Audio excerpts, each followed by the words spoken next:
नमस्कार, मैं हूं आर के प्रजापति और आप देख रहे हैं डीपी एजुकेशन अपडेट। आपको रखे हमेशा अपडेट। आप करंट अफेयर्स कई विभिन्न चैनलों के माध्यम से पढ़ते होंगे, लेकिन हम आपको सिर्फ करंट अफेयर्स ही नहीं बल्कि करंट अफेयर्स में हुए बदलाव, जैसे उसके कंटेंट में बदलाव हो जाता है, उनको समय पे उपलब्ध करवा देंगे आपको, जिससे आप पढ़कर भी परीक्षाओं में गलत कर जाते हैं, आप उसे समय पर अपडेट कर पाएंगे।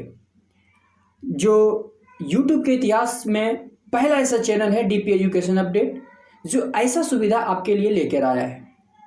अतः आप हमारे चैनल को अब भी सब्सक्राइब कर लें और अपने तैयारी को एक मजबूत पंख प्रदान करें। तो चलते हैं हम लोग आज के सेशन में स्टार्ट करेंगे हम लोग। तो आज के सेशन में हम लोग बात करने वाले हैं राष्ट्रीय एवं अंतर्राष्ट्रीय मुद्दों पे विभिन्न जो न्यूज में रहे हैं उस पर बात करेंगे। आप इस टॉपिक पे आप अंत तक बने रहेंगे, जिससे कि आपको एक एक चीज़ आपको अच्छे से समझ में आ जाए।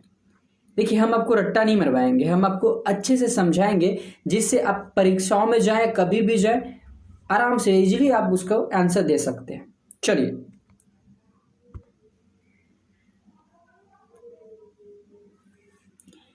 हमारा 68वां राष्ट्रीय वन्यजीव सप्ताह, ठीक है।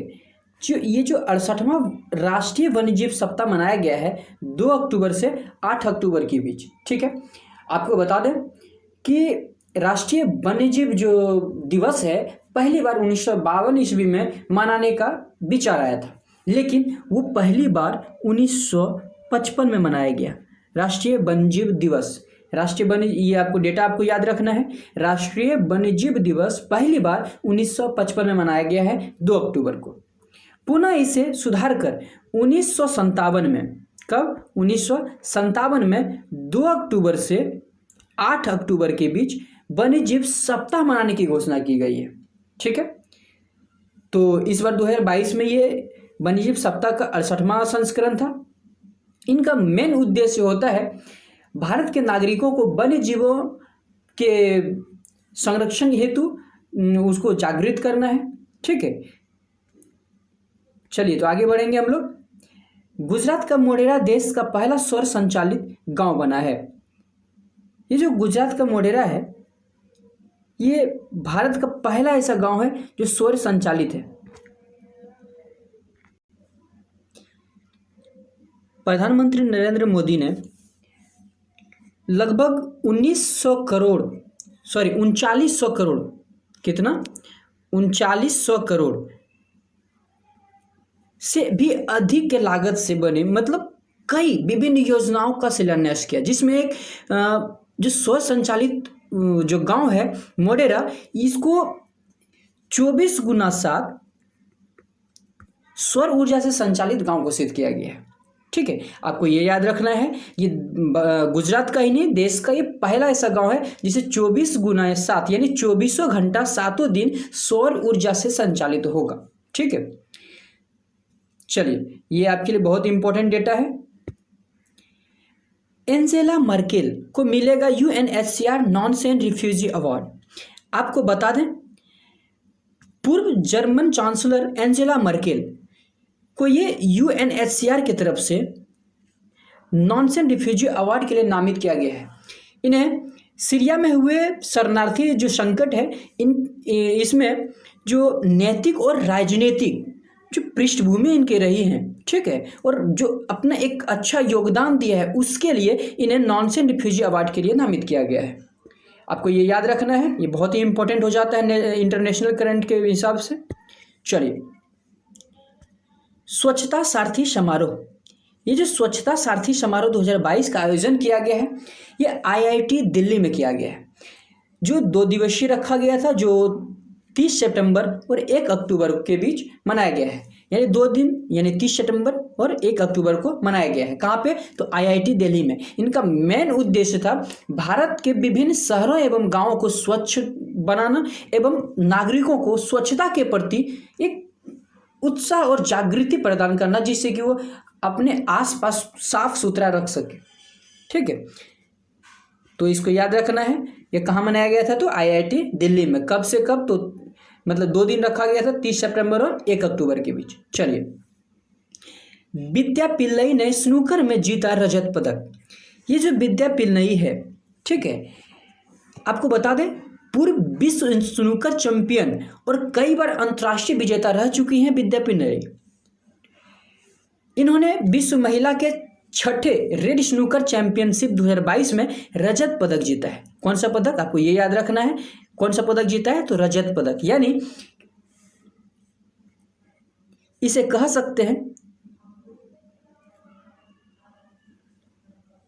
कि जी मतलब बहुत क्या बोलते हैं, साहस की बात है और गर्व की बात है इंडिया के लिए, जो विद्या पिल्लई ने स्नूकर में रजत पदक दिलाया है।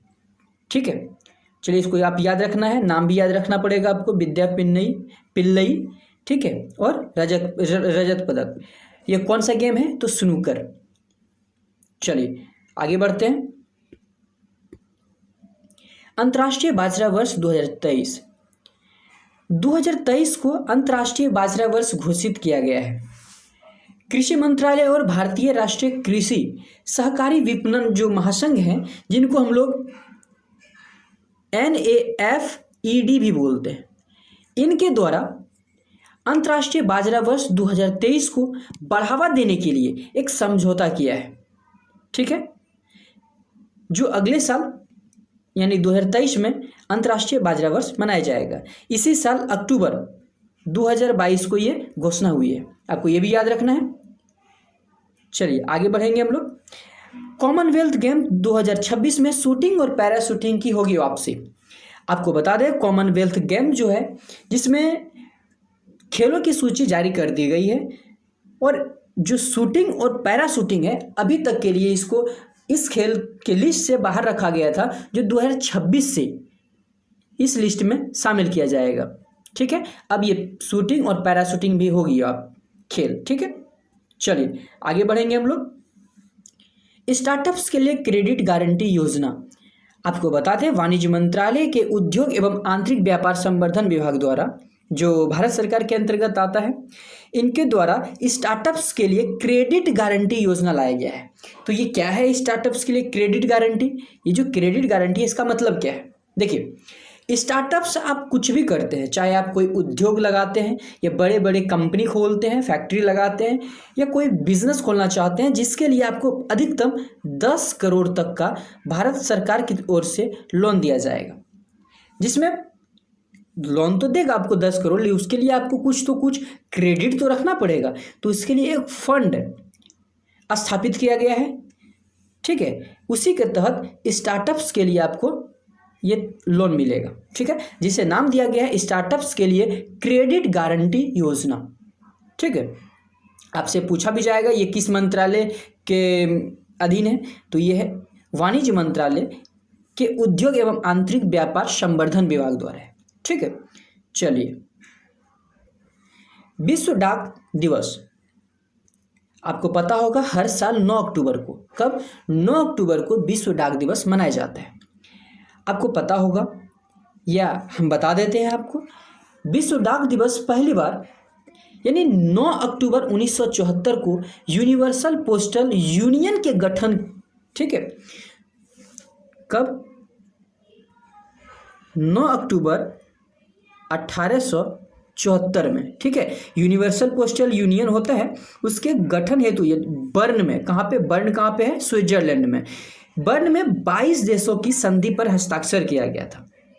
ठीक है, 22 देशों ने इसमें भाग लिया बर्न में, और विश्व डाक दिवस मनाने की घोषणा की गई।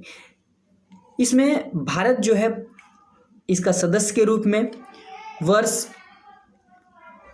1876 में इनका सदस्य बना है भारत। ठीक है, कब? तो 1 जुलाई, आपको ये भी याद रखना है,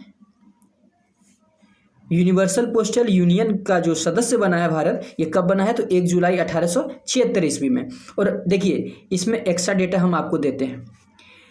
भारत में डाक की जो शुरुआत हुई थी वो 1766 में ही हो गई थी, अंग्रेजों के समय ही। ठीक है, 1766 ईस्वी में। और अभी तक पूरे भारत में करीब 1.5 लाख से भी अधिक पोस्ट ऑफिस है।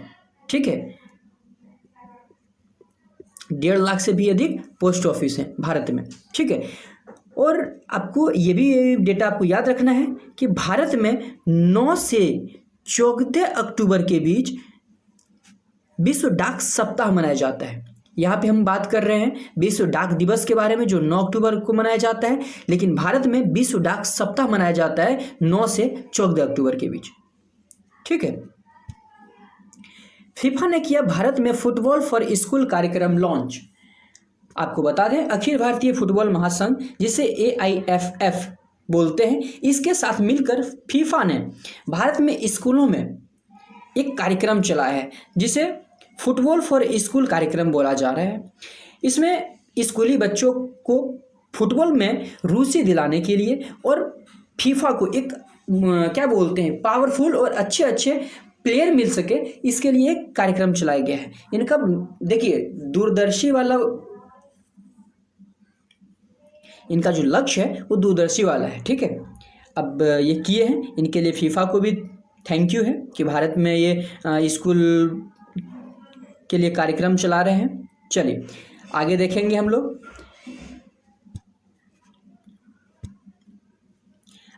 इंटरनेशनल मॉनिटरिंग फंड, जिसे हम IMF बोलते हैं, इंटरनेशनल मॉनिटरिंग फंड ने घटाई भारत की आर्थिक विकास दर। आपको बता दें वर्ल्ड इकोनॉमिक आउटलुक रिपोर्ट के अनुसार इंटरनेशनल मॉनिटरिंग फंड ने ये जो है लगातार दूसरी बार भारत की आर्थिक विकास दर का जो अनुमान है उसमें गिरावट दर्ज की गई है, लगातार दूसरी बार है, ठीक है। गोवा करेगा 37वें राष्ट्रीय खेलों की मेजबानी।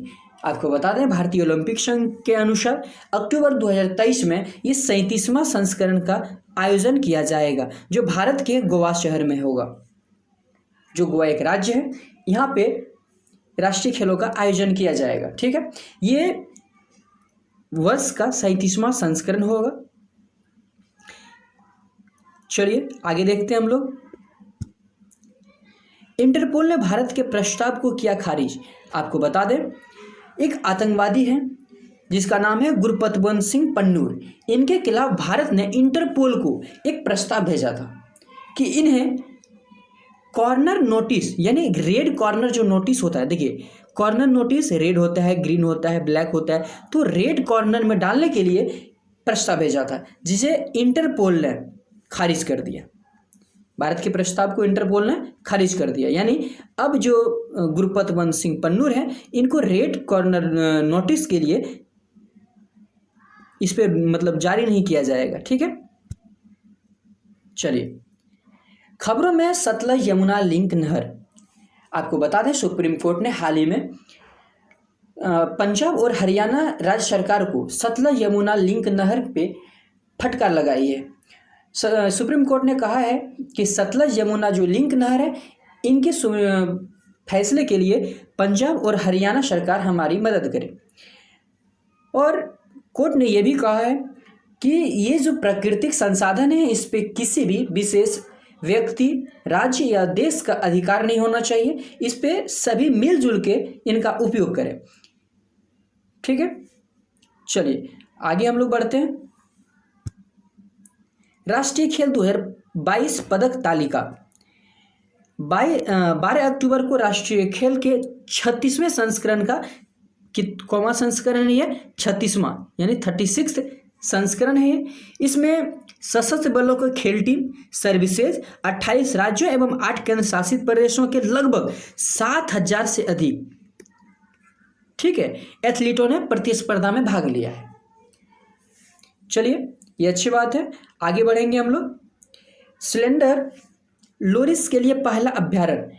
आपको बता दें तमिलनाडु में देश का पहला है जो सिलेंडर लोरिस अभ्यारण्य खोला गया है। कहाँ पे? तो तमिलनाडु में खोला गया है, जिसका नाम कदबुल सिलेंडर लोरिस अभ्यारण्य रखा गया है। देखिए ये सब जितने भी डेटा हैं ये बहुत ही इंपॉर्टेंट है। आप किसी भी एग्जाम में जाएं, आप ट्राई करके देख सकते हैं कि इस सब डेटा से क्वेश्चन पूछा गया है या नहीं। आप टेस्ट भी मार रहे होंगे तो यहाँ से भी क्वेश्चन दिया जाता है, इसलिए ये सभी डेटा को आप अच्छे से याद कर लें, ठीक है। अभी तक तो समझ में आ गया होगा, लेकिन हमारे तरफ से एक बात आपसे रिक्वेस्ट भी है कि आप दोबारा इस वीडियो को देख लें, जिससे आपके माइंड में एकदम सेट हो जाए। जैसे कभी भी किसी भी चीज़ का एग्जाम हो, चाहे वो यूपीएससी का हो, बीपीएससी का हो, या किसी भी स्टेट पीसीएस का हो जाए, एसएससी, रेलवे, बैंक, किसी का भी हो, उसमें आप अच्छा प्रदर्शन कर पाए। चलिए, अभी तक का डेटा आपको अच्छा लगा हो और हमारे समझाने का तरीका आपको अच्छा लगा, हमारे बातों से आप सहमत हैं, तो हमारे चैनल को अभी तुरंत सब्सक्राइब करें और आने वाले हर अपडेट के लिए आप तैयार रहें। चलिए, बहुत बहुत धन्यवाद। Thank you so much.